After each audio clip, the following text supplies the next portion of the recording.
Bapak, Ibu, Saudara yang dikasihi Tuhan Yesus Kristus, sebelum kita mendengarkan pengajaran Tuhan, mari kita berdoa.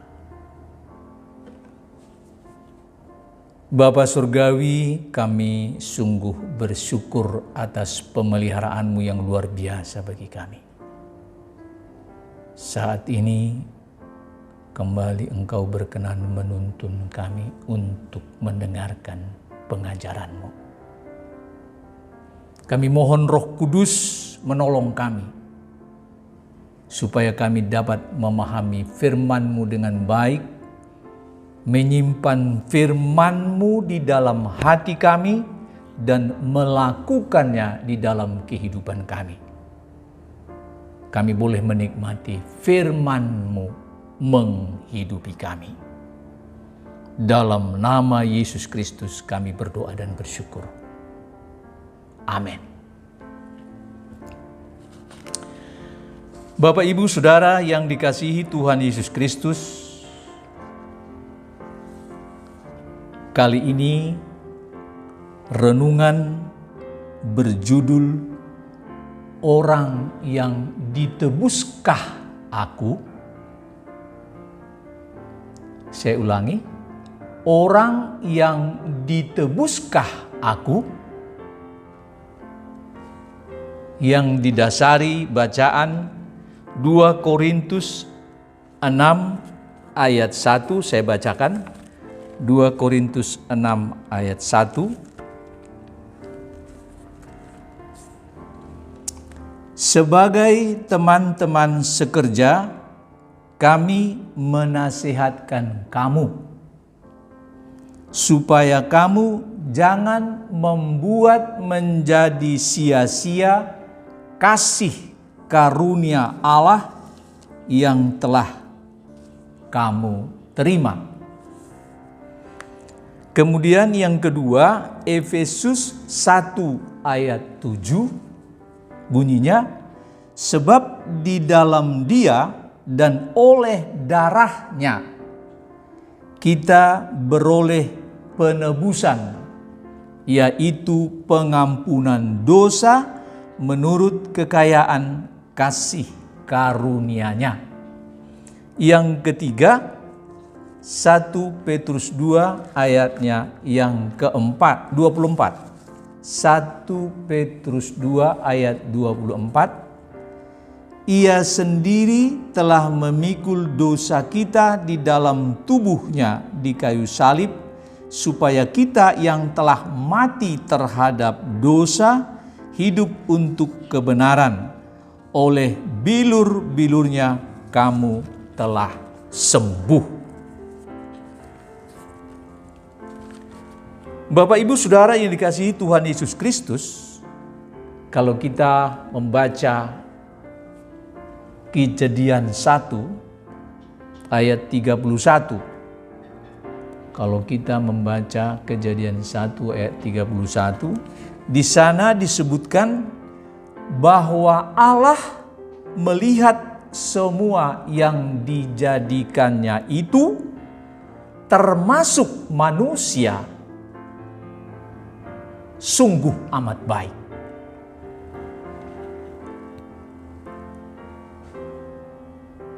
Seperti apa manusia yang sungguh amat baik itu? Dalam Kejadian 1 ayat 24 diungkapkan bahwa manusia yang sungguh amat baik adalah manusia yang diberkati Allah. Artinya hidup bersama Allah, dihidupi atau dipelihara Allah. Dengan tugas utama, yaitu beranak cucu dan bertambah banyak, memenuhi dan menaklukkan bumi. Bapak, Ibu, Saudara yang dikasihi Tuhan Yesus Kristus, sejak Adam dan Hawa jatuh ke dalam dosa, manusia tidak lagi sebagai manusia yang diberkati Allah, tidak lagi hidup bersama Allah, sehingga tugas utama tidak terselenggara dengan baik. Padahal firman Allah Kejadian 1 ayat 28 mutlak terjadi. Sebagaimana disebutkan dalam Bilangan 23 ayat 19. Saya bacakan. Bilangan 23 ayat 19. Allah bukanlah manusia sehingga ia berdusta. Bukan anak manusia sehingga ia menyesal. Masakan ia berfirman dan tidak melakukannya, atau berbicara dan tidak menepatinya? Jadi firman Allah itu mutlak, pasti terjadi. Bapak Ibu Saudara yang dikasihi Tuhan Yesus Kristus, agar firman Allah Kejadian 1 ayat 28 tetap terlaksana, manusia yang sudah jatuh ke dalam dosa harus dibenarkan. Sehingga diperlukan penebusan. Untuk itulah Yesus menjalani penyaliban untuk menebus dosa semua orang. Kalau dalam 2 Korintus 5 ayat 15 disebutkan, dan Kristus telah mati untuk semua orang, supaya mereka yang hidup tidak lagi hidup untuk dirinya sendiri, tetapi untuk Dia yang telah mati dan bangkit untuk mereka. Sehingga orang yang percaya kepada Yesus adalah orang yang ditebus, beroleh penebusan, yaitu pengampunan dosa.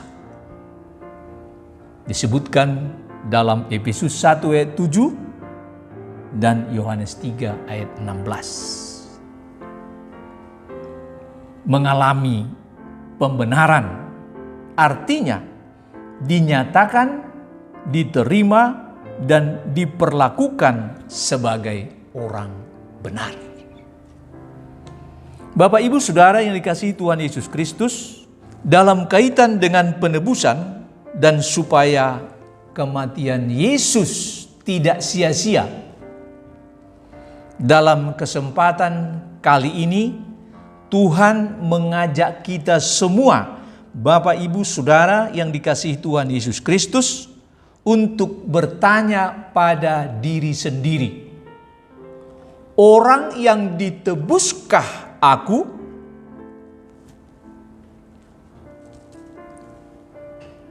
Yang menjadi judul renungan yang didasari bacaan 2 Korintus 6 ayat 1, Efesus 1 ayat 7, dan 1 Petrus 2 ayat 24. Bapak Ibu Saudara yang dikasihi Tuhan Yesus Kristus, untuk memahami renungan kali ini, alangkah baiknya kita merenungkan hal-hal sebagai berikut. Pertama, bagaimana sesungguhnya proses penebusan itu? Yang kedua, seperti apa sesungguhnya orang yang ditebus itu. Yang ketiga, apa yang seharusnya dilakukan orang yang ditebus?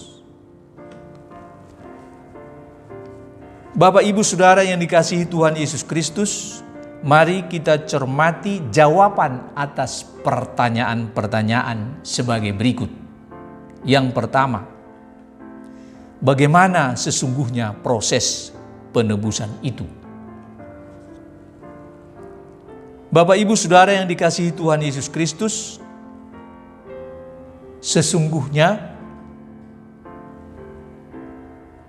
penebusan itu berbicara tentang pembelian keselamatan semua orang dengan membayar sesuai harga bagi dosa. Dan dalam hal penebusan, fokusnya adalah kebebasan yang kita terima, yakni terlepas dari ketertawanan oleh dosa melalui membayar harga dengan darah Kristus. Disebutkan dalam 1 Petrus 1 ayat 18 dan 19. Bapak, Ibu, Saudara yang dikasihi Tuhan Yesus Kristus, untuk lebih memahami perihal penebusan, mari kita cermati sebuah cerita tentang seorang anak laki-laki dan perahu mainannya sebagai berikut. Seorang anak laki-laki memiliki sebuah perahu mainan yang sangat disukainya karena dia sendiri yang membuatnya. Suatu hari dia membawanya ke sungai dan membiarkannya mengapung di air. Tiba-tiba tiupan angin datang dan membuat perahu itu menjauh di luar jangkauannya. Anak itu dengan sedih melihat perahu itu semakin menjauh.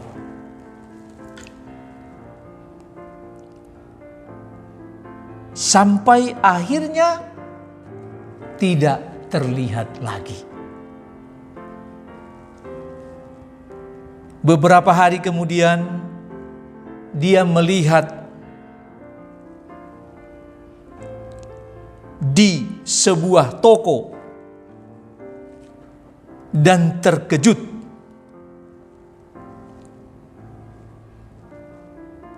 Perahunya sedang dijual di sana.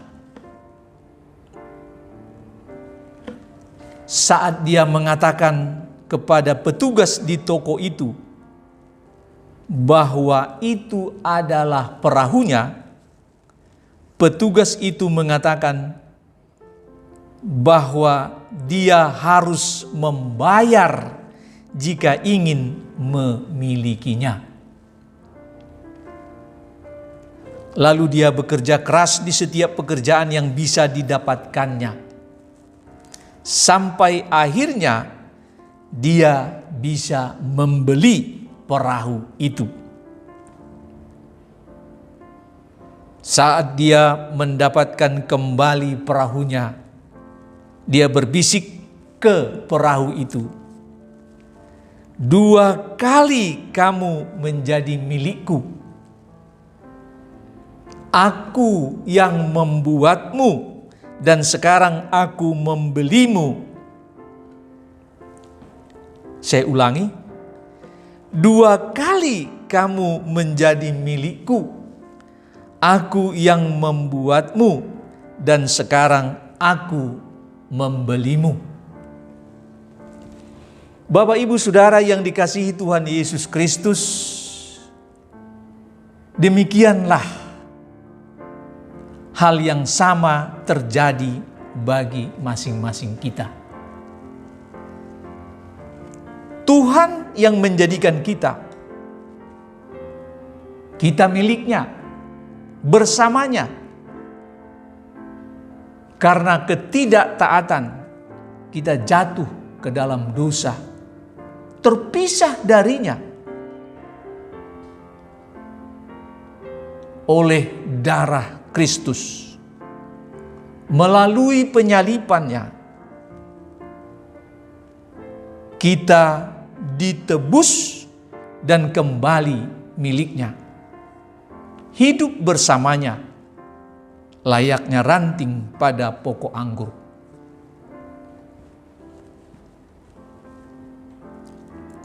Bapak, Ibu, Saudara yang dikasihi Tuhan Yesus Kristus, pertanyaan kedua, seperti apa sesungguhnya orang yang ditebus itu? Seperti apa sesungguhnya orang yang ditebus itu? Kalau kita baca 1 Petrus 2 ayat 24, di sana diungkapkan bahwa orang yang ditebus adalah orang yang telah mati terhadap dosa dan hidup untuk kebenaran. Dalam Yohanes 3 ayat 7, oleh Yesus disebut orang yang dilahirkan kembali. Artinya orang yang hidup sesuai dengan firman Tuhan, orang yang taat kepada Tuhan. Dalam Kisah Para Rasul 11 ayat 26 dan Yohanes 8 ayat 31, orang yang taat kepada Tuhan disebut orang Kristen. Dalam Ulangan 30 ayat 16, orang yang taat kepada Tuhan disebut orang yang diberkati Tuhan. Jadi orang yang ditebus adalah orang yang dilahirkan kembali, orang yang taat kepada Tuhan, orang Kristen, orang yang diberkati Tuhan.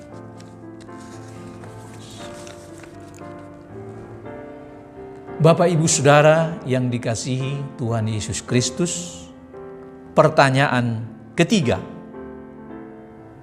apa yang seharusnya dilakukan orang yang ditebus? Orang yang ditebus adalah orang yang mengalami pemulihan, menjadi seperti Adam dan Hawa di Taman Eden, sungguh amat baik. Sehingga tugas utama orang yang ditebus adalah beranak cucu dan bertambah banyak, memenuhi dan menaklukkan bumi.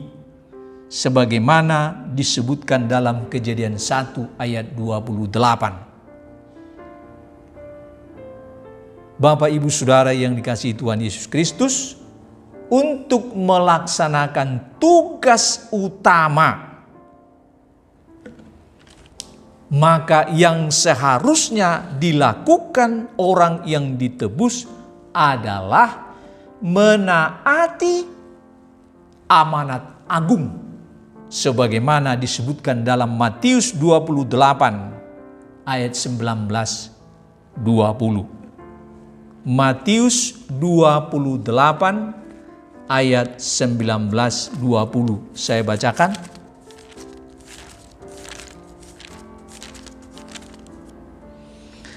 Karena itu pergilah, jadikanlah semua bangsa muridku, dan baptislah mereka dalam nama Bapa dan Anak dan Roh Kudus.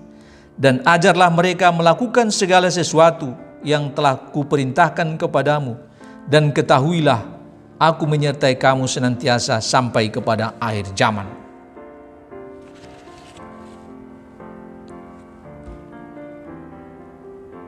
Menegaskan, satu,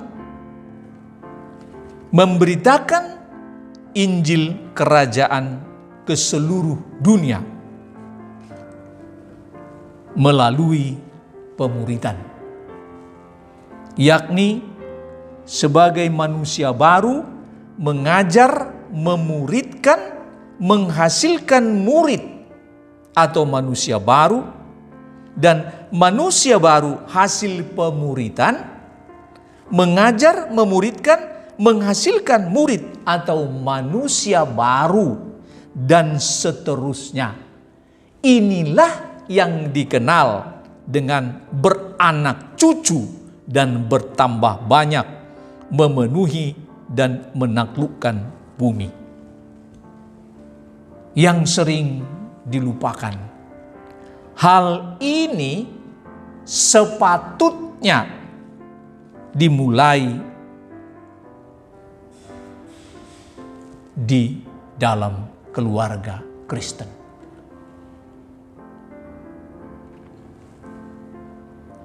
Jadi di dalam keluarga Kristen mutlak ada yang namanya ibadah keluarga, yang di dalamnya kita belajar berdoa, belajar menaikkan pujian, belajar memahami firman Tuhan. Sebagai kepala rumah tangga bertanggung jawab penuh untuk mengajar anggota keluarga. Setiap hari.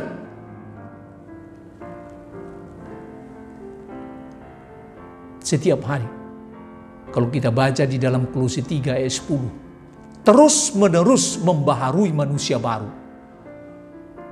Terus menerus itu mengajarkan setiap hari. Kita harus belajar firman Tuhan. Dan itu kita lakukan di dalam keluarga. Setiap hari kita belajar firman Tuhan. Setiap hari. Membuat hati dan pikiran kita didiami, dipenuhi oleh firman Tuhan. Membuat kita memiliki pikiran Kristus. Sebagaimana ditegaskan dalam 1 Korintus 2 ayat 16b. Tetapi kami memiliki pikiran Kristus. Jadi tugas utama beranak cucu dan bertambah banyak itu dimulai dari keluarga. Dimulai di rumah. Sehingga menampakkan keluarga Kristen. Keluarga orang yang ditebus. Jadi tidak ada orang Kristen yang tidak belajar firman Tuhan setiap hari.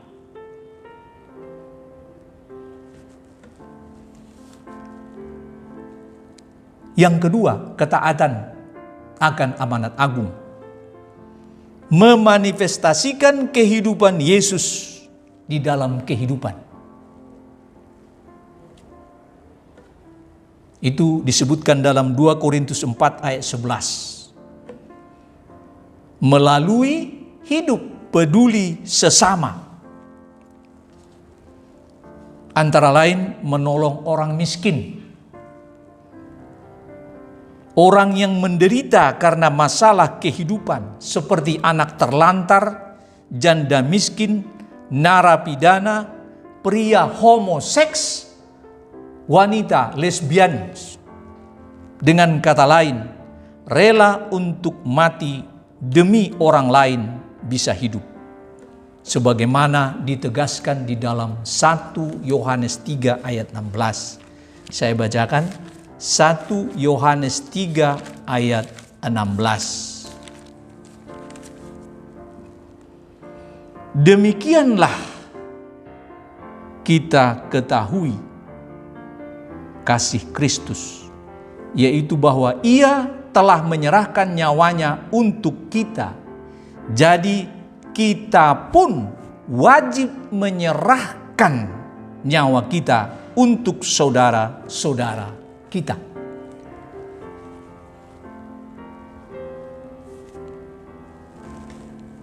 Bapak, Ibu, Saudara yang dikasihi Tuhan Yesus Kristus.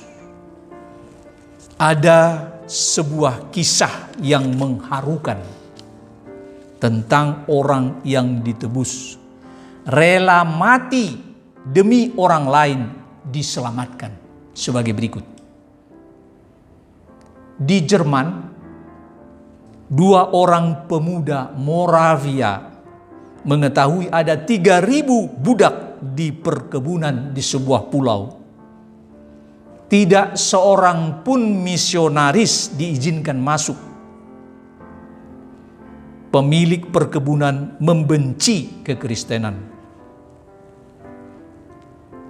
Kedua pemuda itu membuat keputusan menjual diri untuk dapat masuk ke pulau itu, memberikan hidup mereka demi para budak diselamatkan.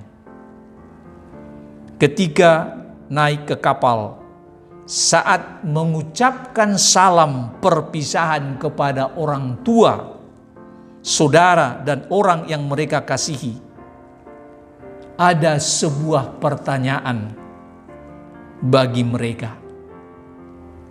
Mengapa kalian berdua mau melakukan semua itu? Saya ulangi, mengapa kalian berdua mau melakukan semua itu?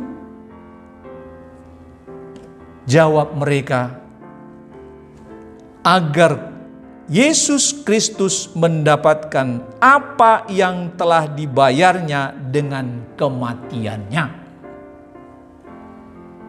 Dengan kata lain, agar kematian Yesus tidak sia-sia. Jawaban mereka ini adalah ketaatan dari orang yang ditebus atas Kejadian 1 ayat 28 dan amanat agung Matius 28 ayat 19-20. Bapak, Ibu, Saudara yang dikasihi Tuhan Yesus Kristus, pertanyaan bagi masing-masing kita, agar kematian Yesus tidak sia-sia, sudahkah masing-masing kita sebagai orang yang ditebus? Amin.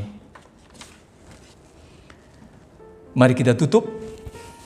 Bapa Surgawi, tidak putus-putusnya kami bersyukur kepadamu Tuhan.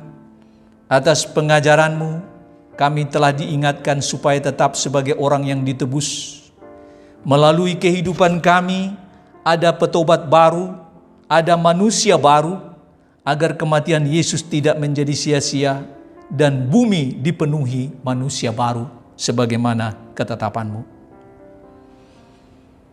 Bapa Surgawi, kami mohon Roh Kudus menuntun kami supaya terus-menerus membaharui manusia baru kami, agar kami tetap memiliki pikiran Kristus sebagai orang yang ditebus. Bapa Surgawi, dengan terganggunya perdamaian dunia saat ini akibat perang Rusia-Ukraina, tidak jemu-jemu kami memohon Roh Kudus membuka hati dan pikiran Presiden Rusia dan Presiden Ukraina supaya bersama-sama mau melakukan perundingan perdamaian agar perang Rusia-Ukraina segera berhenti. Kami percaya telah menerima permohonan kami dan Tuhan Yesus Kristus dimuliakan. Dalam nama Yesus Kristus kami berdoa dan bersyukur. Amin.